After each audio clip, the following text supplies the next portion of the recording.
Welcome back to Franz Talks Books. This is a place for nerds who like words.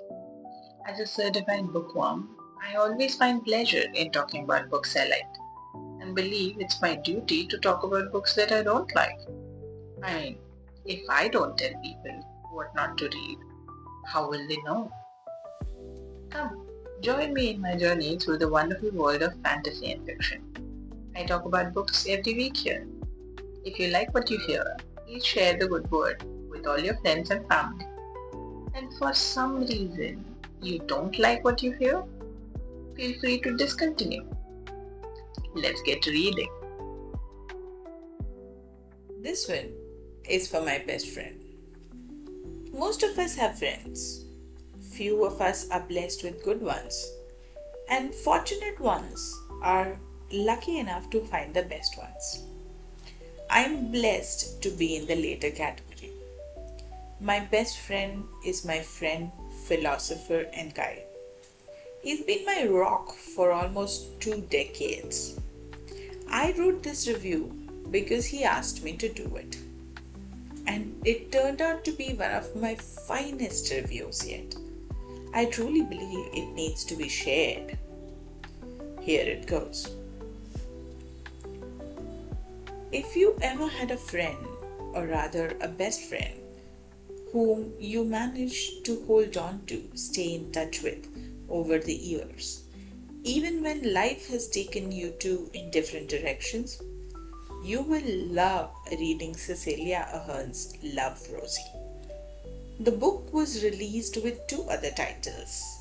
It was called Rosie June, and it was also called Where Rainbows End. I'm not really sure why that was. I haven't found any reason for it. Now, Cecelia Ahern is mostly known for her first novel, which was a bestseller. It was made into a movie, a Hilary Swank and Gerard Butler movie called P.S. I Love You. The novel was the start of a whirlwind of a career. Cecelia hasn't stopped yet.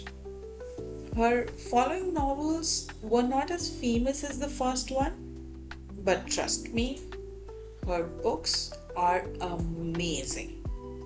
Even Love, Rosie was made into a movie with the same title. I haven't seen it though.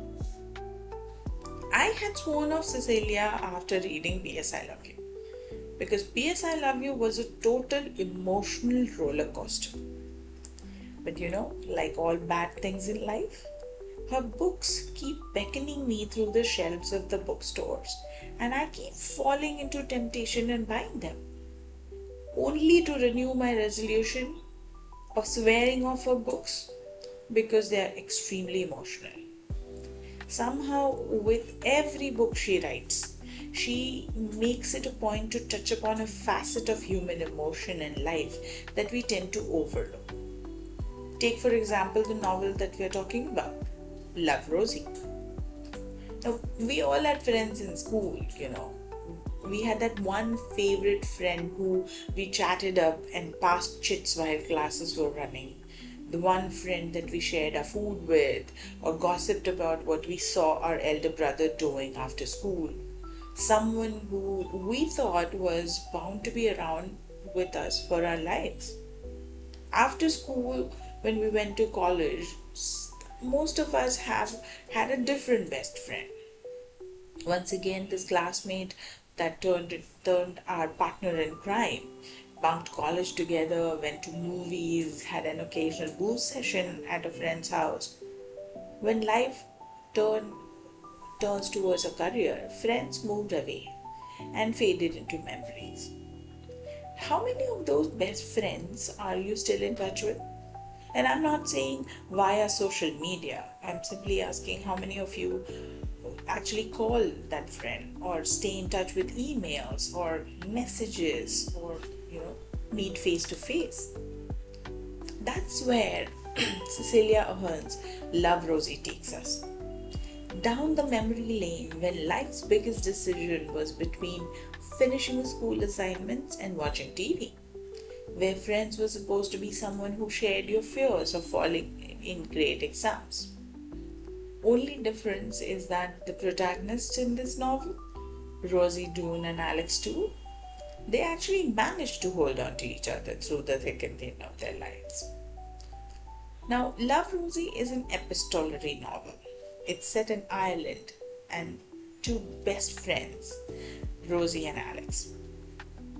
You open the first pages of the book and you're invited to her 7th birthday. Oh, by the way, those who don't know what epistolary means, it means a novel that is written as correspondence. It's a book full of written exchanges between people, notes exchanged in classrooms or letters or emails or SMS, that kind of stuff. Now, coming back to the story, Love Rosie takes you through the world of Rosie Doon. Pages and pages full of exchanges that she has made with people, mostly important people in her life, but though the exchanges involve all people around her, the theme of the whole story revolves around her best friend, Alex. Now, I've hardly read a book with the speed with which I finished this one. Mostly because the very nature of this book is very friendly, short and sweet. You're never really bogged with who is talking about what, since because it's a conversational novel.